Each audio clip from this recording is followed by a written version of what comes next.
एक समय में देवपुर नामक एक सुंदर गांव था। उस गांव में अनसुया नामक एक औरत एक छोटे घर में रहती थी। उसका माधव कृष्णा और मनवित कृष्णा नामक 2 बेटे भी थे। वो दोनों बेटे अपनी माँ की बात हमेशा मानते थे। एक दिन अनसुया उसके घर के बाहर बर्तन साफ कर रही थी। जोर की हवा आने के कारण उसके पड़ोसी घर से एक साड़ी उड़कर अनसुया के मुंह पे आती है। हाँ, ये क्या? कहाँ से आई है ये साड़ी, और वो भी मेरे मुंह पे? इसको ढूंढते हुए किसी के आने से पहले ही मुझे इसका रूपरेखा बदल देना होगा। ये फैसला करके वो तुरंत एक कैंची से वो साड़ी को काटने लगती है। इतने में उसकी पड़ोसी सुजाता उसकी साड़ी लेने वहां आती है और अनसुया को उसकी साड़ी काटते हुए देख, अनसुया, ये मेरी नई साड़ी है। कोई जानबूझकर तुम्हारे घर में इसे नहीं डाला है। ये हवा की वजह से आ गया है। कृपा करके इसे काटो मत, मुझे दे दो मेरी साड़ी। जब तक मैं तुम्हारी साड़ी को टुकड़े टुकड़े ना कर दूं, तुम्हें समझ में नहीं आएगा कि गलती से भी तुम्हारी साड़ी को मेरे घर में नहीं आना है, समझे? ये कह के वो उसके फैसले के अनुसार ही उस साड़ी को टुकड़ों में काट कर ही उसके पड़ोसी सुजाता को देती है। और क्योंकि सुजाता को अनसुया के बारे में पता है, वो कुछ ना कह पाती है और वहां से चुपचाप उन टुकड़ों को लेकर चले जाती है। ऐसे ही अनसुया उसके बुरे बर्ताव से उस गांव में सारे लोगों को हर दिन परेशान करती थी। एक दिन एक औरत उसके बेटे का विवाह का निमंत्रण देने के लिए अनसुया के घर आती है। उस निमंत्रण को देख अनसुया भी सोच में पड़ जाती है और ये फैसला करती है कि उसके बेटे का भी वो शादी करवाएगी। लेकिन मेरे बारे में जानते हुए भी कोई इस गांव में मुझे मेरे बेटे के लिए एक बहू नहीं देगा, इसीलिए मैं पड़ोसी गांव में जाकर मेरे बेटे के लिए एक अच्छी पत्नी ढूंढ कर लाऊंगी। ये फैसला करके वो अगले दिन पड़ोसी गांव में जाकर एक बड़े घर की बेटी स्वप्ना को उसके बड़े बेटे से विवाह निश्चय करती है और ऐसे उन दोनों का शादी करवाती है। स्वप्ना नई नवेली दुल्हन होने के कारण शुरू में अनसुया उसे कोई काम नहीं कहती है और उसे प्यार से देखती है। ऐसे कुछ दिन बीत जाते हैं। फिर एक दिन स्वप्ना पोछा कर रही थी घर में और अनसुया ये देखे बिना घर में चलती रहती है।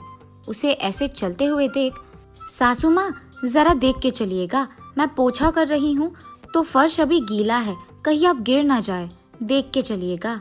ये मेरी बहू की इतनी हिम्मत कि मुझे बता रही है क्या करूँ क्या नहीं। अब तो मैं इसे सबक सिखाऊंगी। मैं वही चलूंगी जहाँ ये पोछा कर रही है, ताकि सारा दिन मैं इससे काम ही करवाऊं। ये फैसला करके अनसुया वही चलती रहती है जहाँ स्वप्ना पोछा मारने की कोशिश करती है। बार बार ऐसे करने के कारण स्वप्ना पोछा करना बंद करके अनसुया को बस देखती रहती है। क्या हुआ बहू, घर साफ करना छोड़कर तुम मुझे क्या घूर रही हो? चलो करो काम।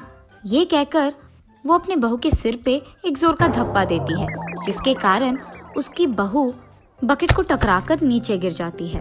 हा हा हा, तुमने तो कहा कि मैं फिसल के गिर जाऊंगी, मगर अब तुम ही गिर गई। ऐसे ही पड़ी रहोगी कि काम भी करोगी? चलो लग जाओ काम पर। ये कहकर वो हंसते हुए उसके कमरे में चले जाती है। चलो ये तो देखते हैं कि मेरे बहू ने घर साफ किया कि नहीं। बाहर जाकर देखने पर उसकी बहू वहाँ नहीं रहती है। ढूंढने पर उसकी बहू उसके कमरे में सोते हुए दिखती है।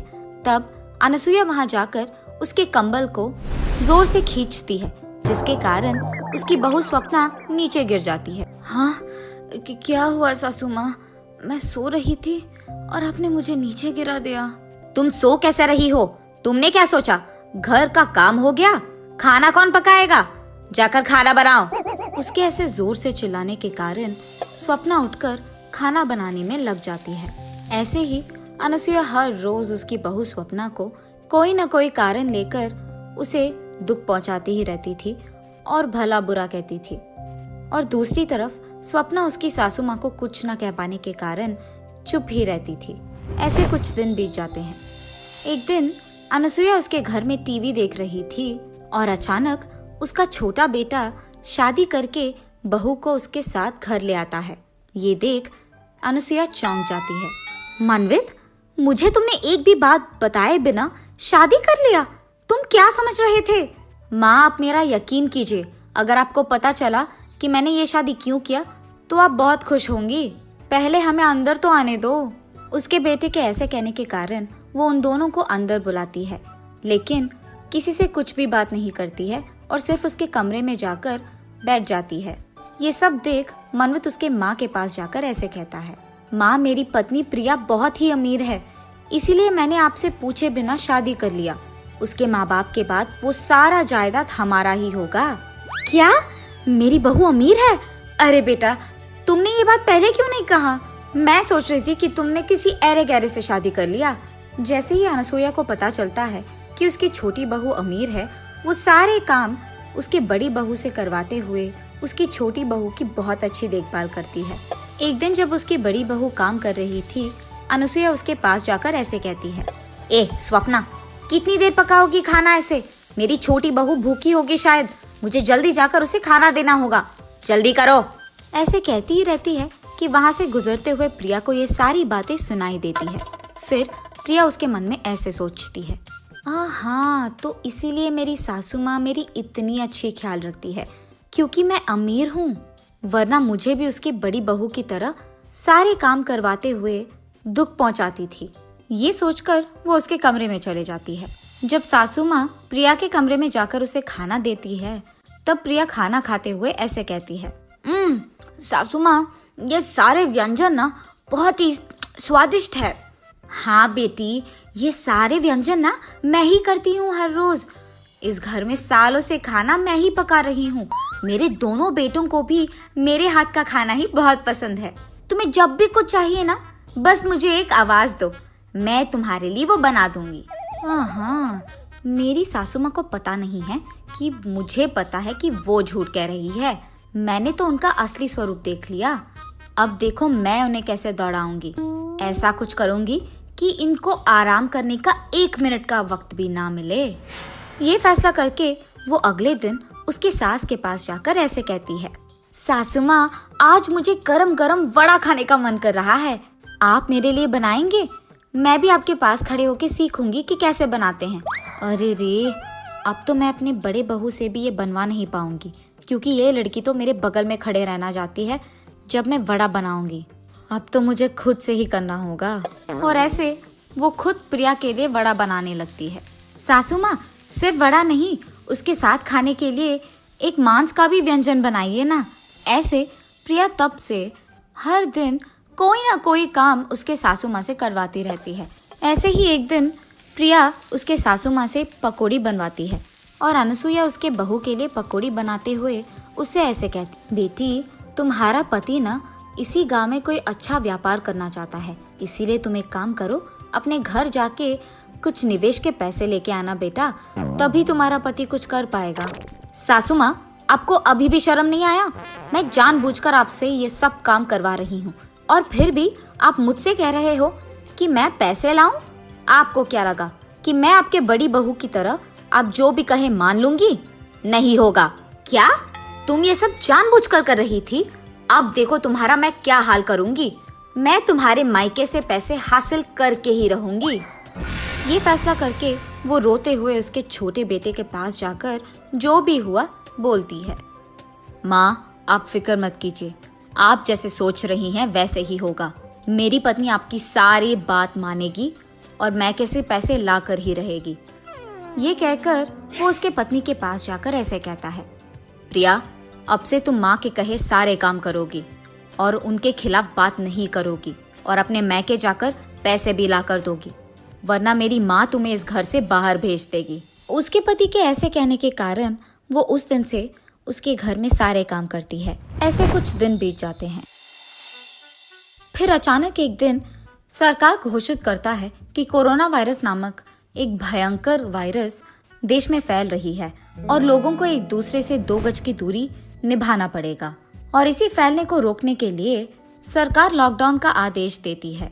उस लॉकडाउन के कारण लोगों को बाहर जाने की इजाजत नहीं थी, इसी कारण सभी लोग घर पे ही रहते थे। लेकिन प्रिया उसके घर में सारे काम खत्म करके उसके पड़ोसी के घर जाकर हर रोज उनसे बात करती थी। एक दिन ये सब देखकर उसकी सास प्रिया से ऐसे कहती है, प्रिया, सरकार ने हमारी सुरक्षा के लिए लॉकडाउन का आदेश दिया है और तुम यहाँ बेपरवाह पड़ोसी के घर जाकर बात कर रही हो। अगर तुम्हें कोरोना आया या तुम्हारे कारण हमें कोरोना आया तो हमारा क्या होगा? इसलिए आज से तुम बाहर नहीं जाओगी। आपको शायद डर है कि आपको कोरोना आएगा, लेकिन मुझे ऐसा कोई डर नहीं है। मैं अपनी मन की मालिक हूँ, मुझे जो करना है मैं वही करूँगी। ये कहकर वो हर रोज उसके पड़ोसी से मिलने जाती ही रहती थी। उसके पड़ोसी के घर में किसी को कोरोना आने के कारण वो प्रिया को भी फैलता है, और क्योंकि प्रिया को ये नहीं पता था, उसे बुखार और सर्दी आने के कारण वो डॉक्टर के पास जाकर उसका जांच करवाती है। फिर डॉक्टर उससे कहता है कि उसे कोरोना वायरस आया है और इसे घर पे रहकर अच्छी खाना खाकर दवाइयाँ लेकर उसका ख्याल रखना होगा। प्रिया डर के कारण भला बुरा सोचने लगती है। ये सब मेरी सास के वजह से हुई है। अगर वो नहीं कहती कि मुझे कोरोना आएगा तो शायद ये नहीं होता। अब क्योंकि उसके कारण मुझे आया है, मैं ये देखूंगी कि मेरे कारण उसे भी आएगा। कम से कम तब वो चुप रहेगी और मुझे ये सब काम कहना छोड़ देगी। ये फैसला करके वो उसके घर वापस जाकर उसके ही हाथों से कॉफी बनाकर उसके सास को देती है, और इसी कारण अनुसुईया को भी कुछ ही दिनों में कोरोना वायरस आ जाता है। हा हा हा, सासू माँ, मुझे पता था कि आपको कोरोना आएगा।